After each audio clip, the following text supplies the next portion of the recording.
When Evelyn Greene was removed from her business class seat to make way for a white passenger, the airline thought she would just sit down quietly in row 32. But they didn't know who she was. They didn't know that for 37 years she held a legal key. And 20 minutes after that insult, she activated it. Who is this woman? Why did she wait so long? And how did a single signature shake an entire airline empire? You're listening to Stories That Shift Power, and this is one story you won't forget. Where in the world are you listening from? Let us know in the comments. And if you believe in quiet power making loud history, tap subscribe. Now, let me take you back to the beginning.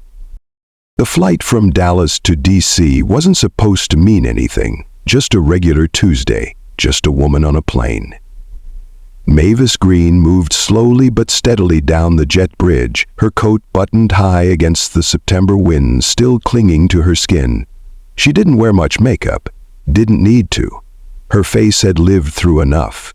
At the boarding door, she handed her phone to the attendant, who glanced briefly at it and said, "Boarding Group 1, welcome aboard, ma'am." No fanfare, no glance back, just standard courtesy. Inside the plane, she turned left into the first-class cabin. 3 rows of silence, leather, and controlled lighting. It smelled like coffee and control. Seat 3A window. That's what her boarding pass said. She adjusted the strap of her bag, nodded at the man across the aisle who didn't acknowledge her, and gently eased into her seat. Sat down, smooth as breath. Placed her purse on her lap, crossed her ankles, folded her hands, exhaled. She was already home. Until someone decided she shouldn't be. "Excuse me, ma'am?" The voice came too close, too practiced. Female, southern, bright like laminate. Mavis looked up. A flight attendant, young, blonde, tight bun, navy scarf, smiling. The way someone smiles before asking you to leave. "I'm so sorry, but I believe this seat might be incorrectly assigned." Mavis blinked once, then again. 3A, she said, not loud, not soft.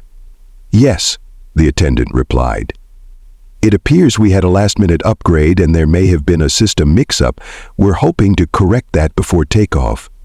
"Is my name not on the seat?" We're still checking. If you don't mind just stepping to the side." Mavis did not move. She didn't scowl, she didn't frown. She simply stared, and then repeated calmly, as if teaching a child how to read, "My seat is 3A. "Understand," the woman said, "but we've had a request from another guest with elite status.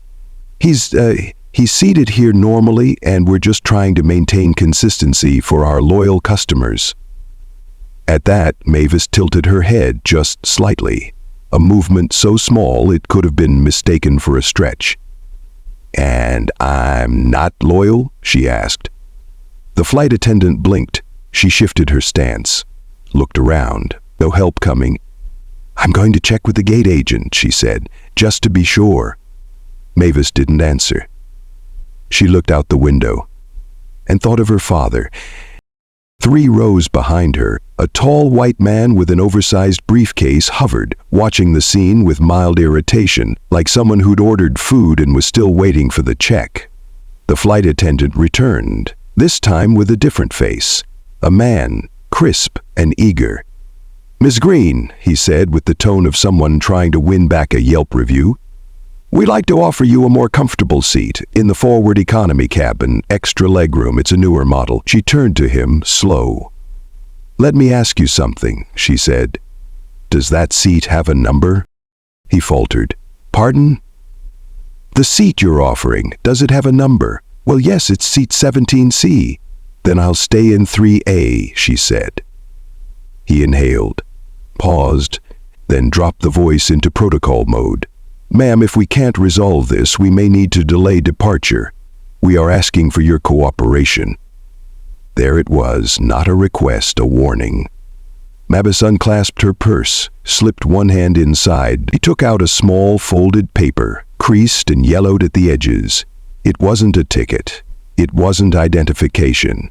It was something older. She held it in her lap, didn't unfold it, just rested her palm over it, and said nothing. 2 minutes later, 2 security staff walked down the aisle. They didn't touch her, didn't raise their voice. They only said, "Ma'am, we're going to ask you to come with us. There's been a mistake." The man with the briefcase took her seat without looking up. Mavis didn't argue.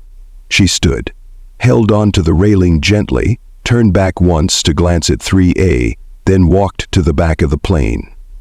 Seat 32B, next to the toilet. No one in the cabin noticed, except a young woman 3 rows behind, filming with her phone. The seat didn't recline. The air back there smelled like old coffee, disinfectant, and the tired breath of delayed travelers. Mavis sat still in 32B, her hands folded neatly in her lap. She didn't look left, didn't look right, just stared straight ahead. Across the aisle, a child kicked the back of another seat rhythmically. Behind her, someone was arguing over pretzels. Up in 3A, there was silence. The kind of silence that doesn't come from peace, but from power. She didn't sigh, not yet. Instead, she reached into her coat pocket and pulled out that folded paper again, creased off-white, edges worn smooth by time. Her father's handwriting peeked through, precise, even, deliberate. She didn't open it, just held it in her hand like a stone, like a memory. "Unreal," the voice came from her right. A woman, maybe in her 30s, sat pressed against the window in 32A. Curly hair, almond skin, bright red lipstick that didn't blink even in turbulence. "I saw that," she said. "Back there, that was disgusting." Mavis didn't look at her, just let the words come. They act like we can't see what they're doing, like we'll just keep nodding and moving to the back of the damn bus, plane. Finally, Mavis turned, slowly. "What's your name?" she asked. "Alicia," the woman replied. "And you?" "Mavis." Alicia reached across, touched Mavis's hand gently. "They think we don't have stories," Alicia said. "But I film everything. People need to see this. I've got 500,000 followers who will raise hell before the plane even lands." Mavis didn't flinch. "Do they raise solutions?" she asked quietly. Alicia blinked. "What?" "Hell's loud," Mavis said, "but sometimes silence does more damage." From 3 rows ahead, a man peered back at them, then looked away quickly when Mavis made eye contact. She could see the fear, the discomfort, but not shame, not yet. Not that it mattered. She had learned long ago that shame only works on those who see you as equal. The plane began taxiing. Mavis buckled her belt. Her hands never left that paper. She thought of her father again. Carlton Greene. The first black aeronautical engineer at Crescent Air in 1964. He'd worked 33 years without once being publicly acknowledged. Even helped draft the patent for the adjustable wingtip used in the company's first fuel-efficient jet. No plaque, no speech, no name. But he wasn't bitter. He used to say, "Let them forget me if they must, but not you." And she hadn't. She never did. The intercom clicked on. "Ladies and gentlemen, we are 3rd in line for takeoff." Mavis's knuckles tightened slightly. She unfolded the paper, slowly, carefully. It wasn't just a letter. It was an agreement, signed, notarized, filed, dated March 12, 1981.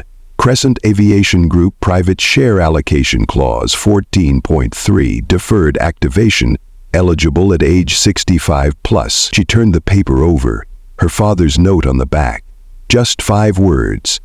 For when silence no longer works. Mavis reached into her purse, took out a second item, a phone.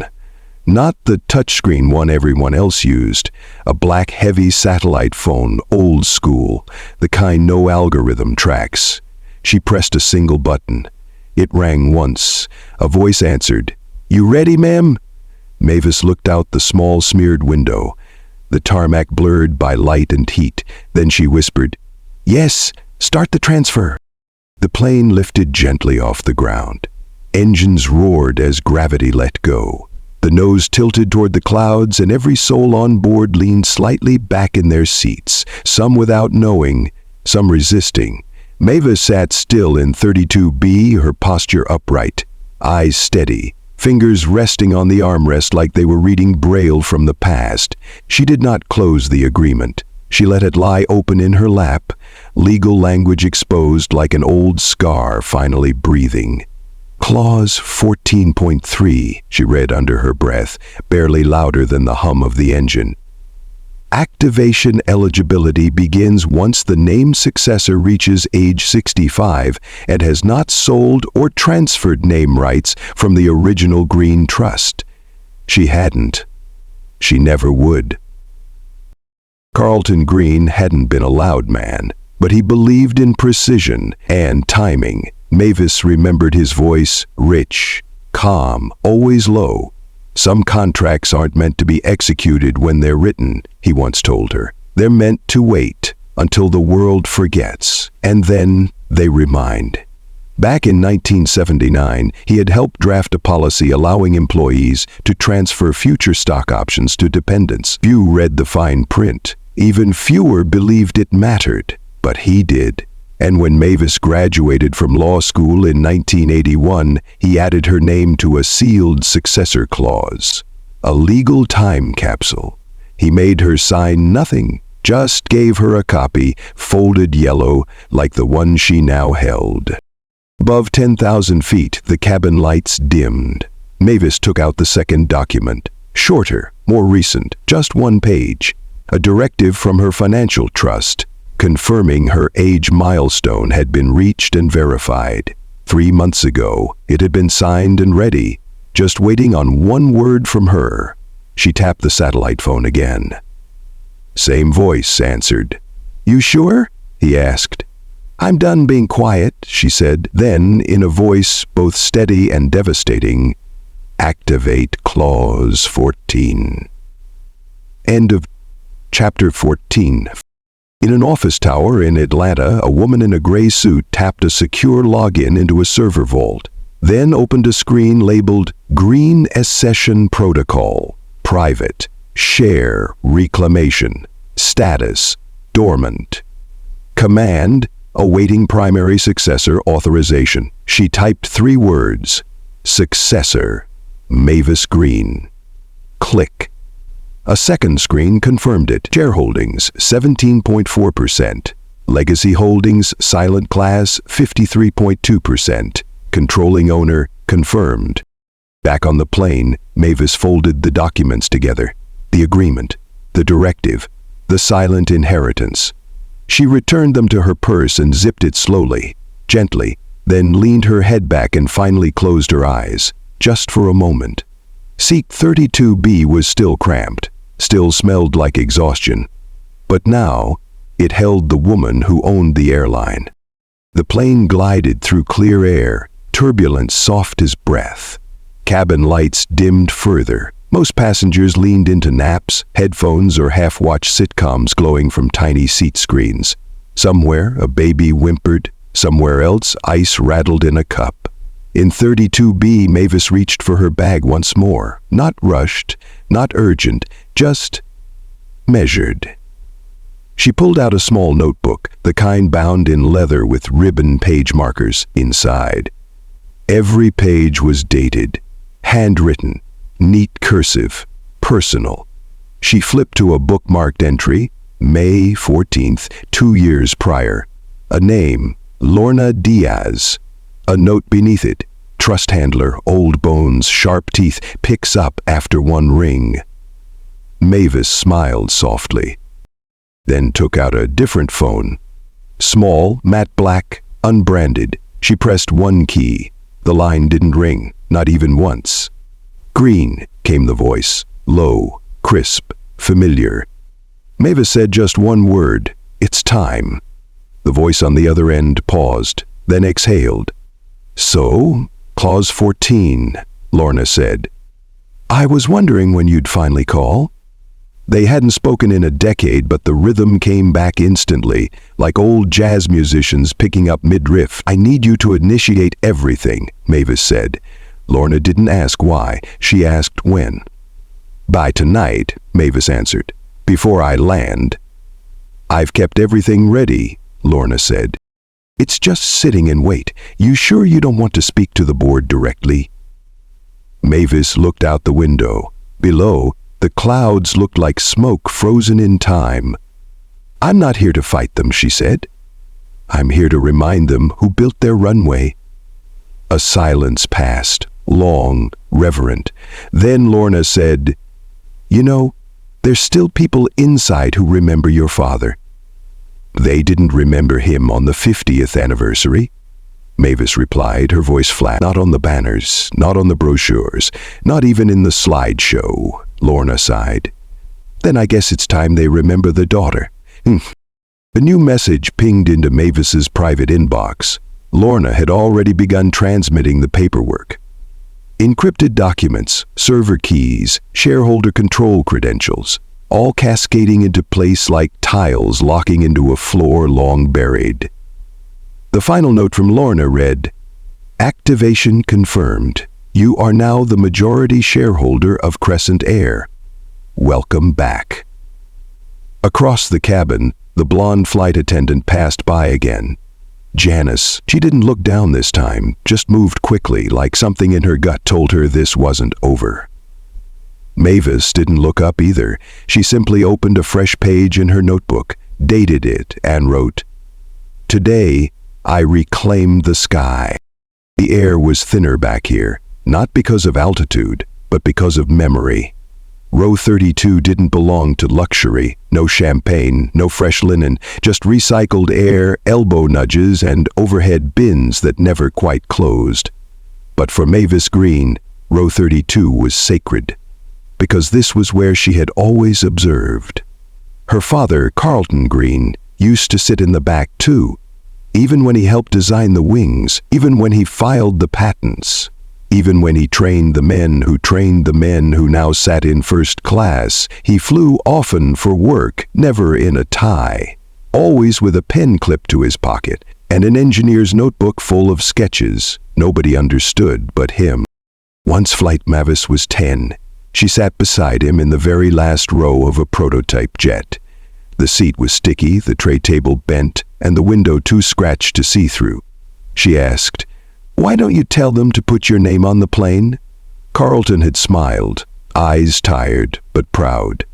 "Baby girl, this plane doesn't carry my name, but it flies with my work." He never needed applause, but he deserved acknowledgement, and that never came, not even when he died. It was the 50th anniversary of Crescent Air. Mavis was 52. She wore black and pearls. Sat in the back of a gleaming hotel ballroom while white executives toasted to legacy, innovation, and those who made it all possible. There was a slideshow. They listed names, not his, not even once.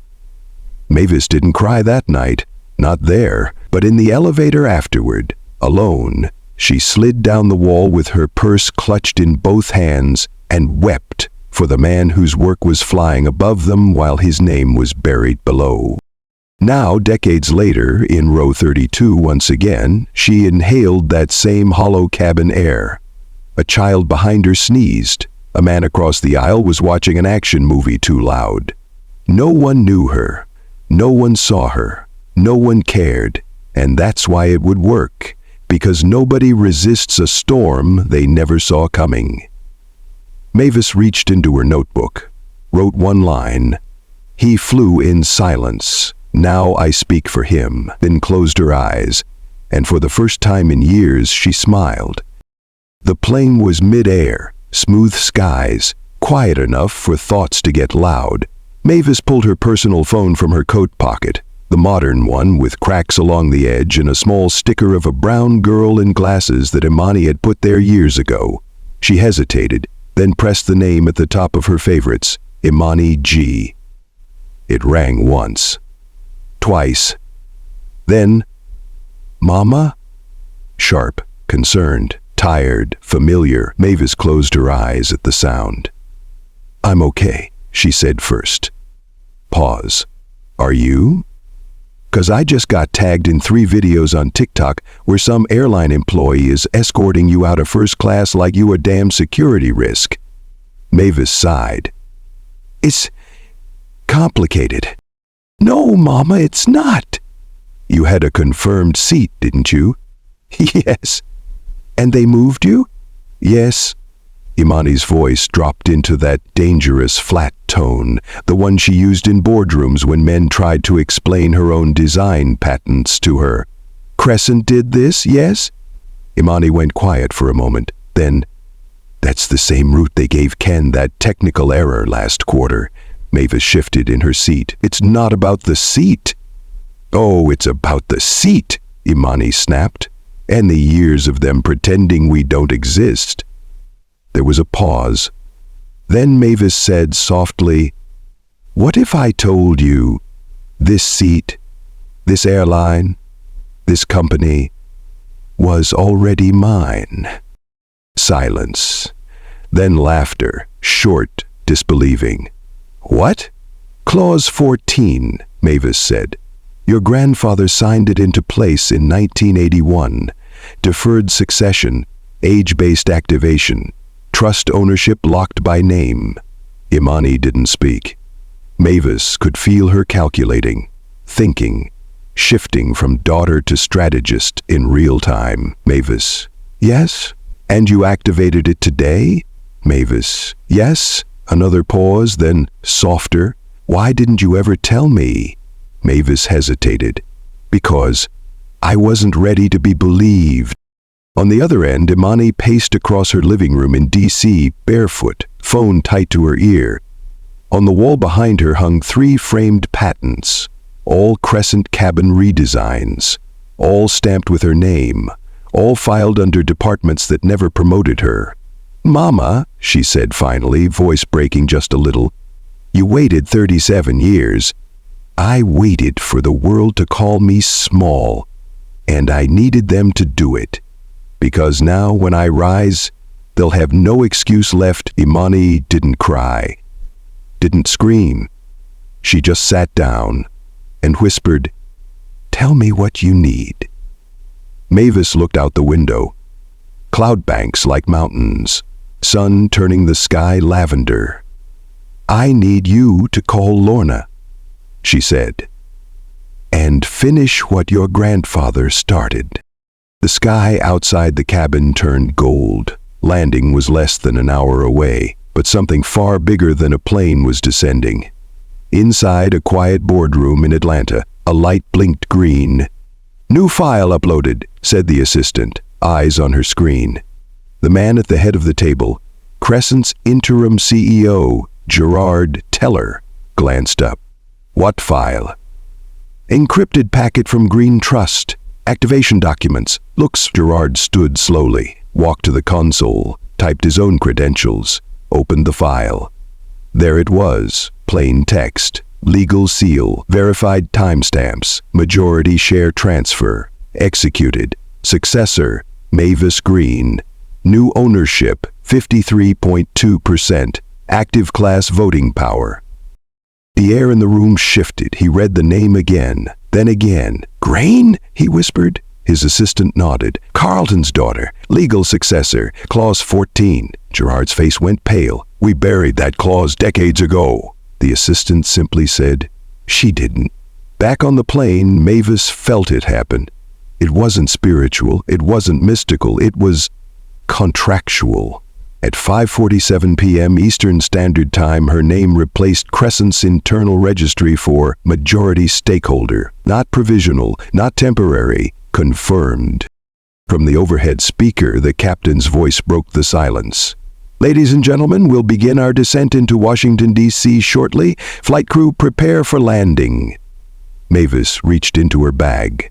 This time, not the old document, not the phone. She pulled out a pair of gloves.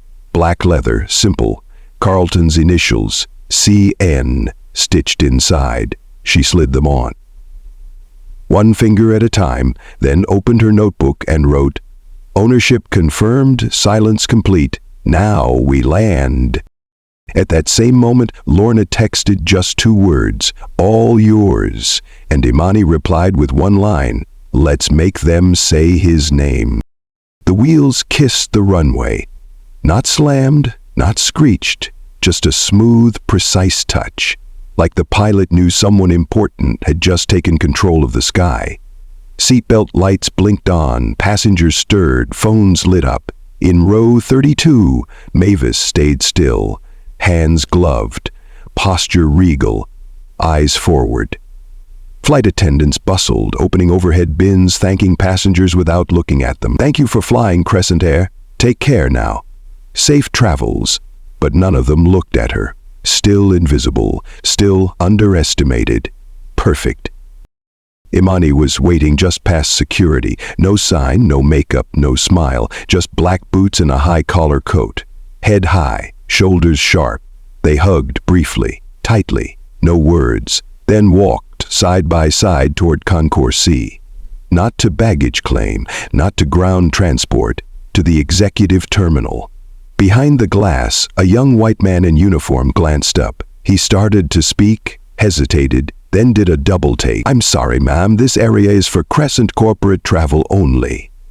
Imani raised one eyebrow. Mavis didn't speak. She simply handed over her phone. Opened to one screen, owner, creditor. Shareholder, shareholder. Mavis Greene. Encrypted. Timestamped internal use only. The man's throat clicked. He stood straighter. I'm so sorry, Ms. Greene. Right this way." Through the frosted glass, down a private corridor, past offices designed to look expensive but not memorable, then the boardroom. 9 leather chairs, 1 head seat, a logo on the wall. Crescent Air, soaring above a golden arc. Mavis stepped in. No announcement, no press, just presence. Inside, 2 board members were already seated, sipping water, discussing stockholder reaction. They looked up, paused, stared. One of them, a woman in pearls, said, "Can I help you, ma'am? This room's reserved for—" "I know who it's reserved for," Mavis said. She walked to the head of the table, pulled out the chair, sat down. Then opened her leather notebook and said, "Let's begin." No one spoke at first. The sound of the chair legs scraping against the polished floor echoed longer than it should have. Mavis sat still at the head of the table, notebook in front of her, gloves still on. The woman in pearls finally cleared her throat. "I'm sorry, ma'am, could you—" "Greene," Mavis said. Her voice cut through the air. Not sharp, just undeniable.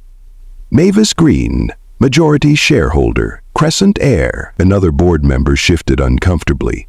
"Yes, we've received the transfer documentation, but this is—" "A scheduled board session," Mavis interrupted, "and I'm here to chair it." The door opened again. Imani stepped in. She didn't say a word. She stood by the wall like shadow, watching, listening. Mavis opened her notebook. First page, a photo, old, black and white. Carlton Greene, standing in front of the very first Crescent prototype, blueprints in hand. Smile small, but present. She slid the photo across the table. Let it sit in the silence. "I want each of you to look at this man," she said. "Then I want you to say his name out loud." The board members looked at each other. Nobody moved. Mavis leaned forward, calm. "This man built your wings," she said. "He designed the fuel curve system that saves you $20 million annually. He never missed a deadline, never asked for applause. He gave you flight, and you repaid him with forgetfulness." The man in the navy tie, a VP of strategy, swallowed hard. "Carlton," he said softly. "Carlton Greene." One by one they all said it, not like a prayer, not like a ritual, but like an overdue correction. Mavis looked at Imani, just a glance, then back to the board. "From this day forward," she said, There will be no crescent anniversary, no shareholder letter, no innovation award that forgets that name. She tapped her notebook once. And when the next aircraft is unveiled, she added, I want it named after him. Silence.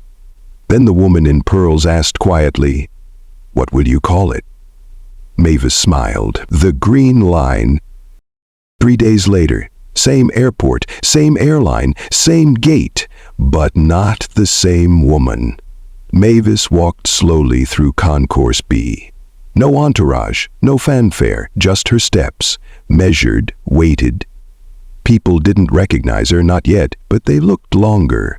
Something about her said, don't guess who I am, just feel it. Flight 202 to Chicago, same gate, same crew, different story.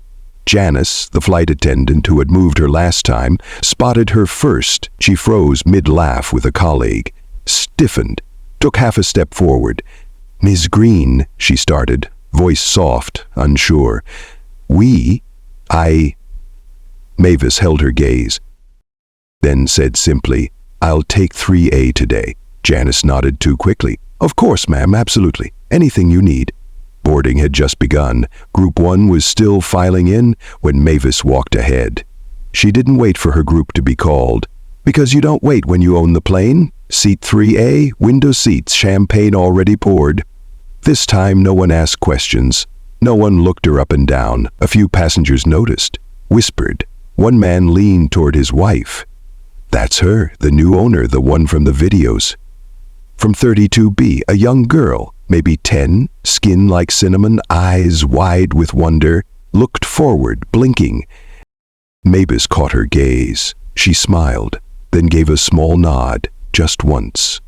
As the door prepared to close, Imani entered, leather folder in hand, seat 3B waiting beside her. They didn't speak, just sat, together, like 2 pages of the same chapter. The captain's voice came on. Welcome aboard and thank you for flying Crescent Air. It is our honor to have our new leadership joining us today. From the flight deck and the entire company, welcome, Miss Greene. The cabin clapped, some politely, some genuinely, some because they didn't know what else to do. Mavis didn't wave. She just turned her head, looked out the window and whispered, This time, I'm flying forward.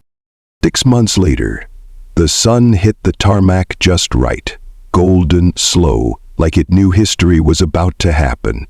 At Gate 4, a crowd gathered, media, press, staff in clean uniforms, children with paper plane hats, and standing quietly off to the side, Mavis Greene. No microphone, no speech in hand, just a black coat. And her father's notebook. Beside her, Imani adjusted the earpiece she didn't need, looked at the stage. They're nervous, she said. They should be, Mavis replied, not smiling. This time we remember out loud.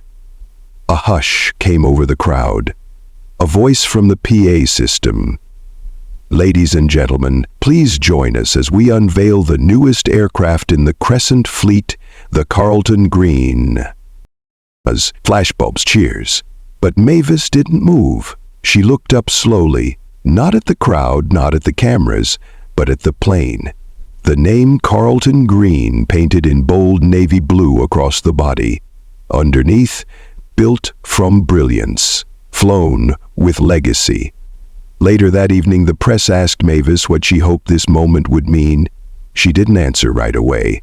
Then, finally, it means my father's name will fly in the sky longer than it sat in silence. Months after that, a little girl boarded the Carlton Greene for the first time. She sat in seat 32B, window seat. She pulled out a pencil and began sketching wings in the margins of her book. And when the flight attendant asked, "What are you working on?" the girl looked up and said, "My future." Thank you for staying with me all the way through Evelyn's journey. To me, this story isn't just about reclaiming a seat. It's about reclaiming space, history, and voice, especially for those who've been told for too long, sit down, wait your turn, be grateful.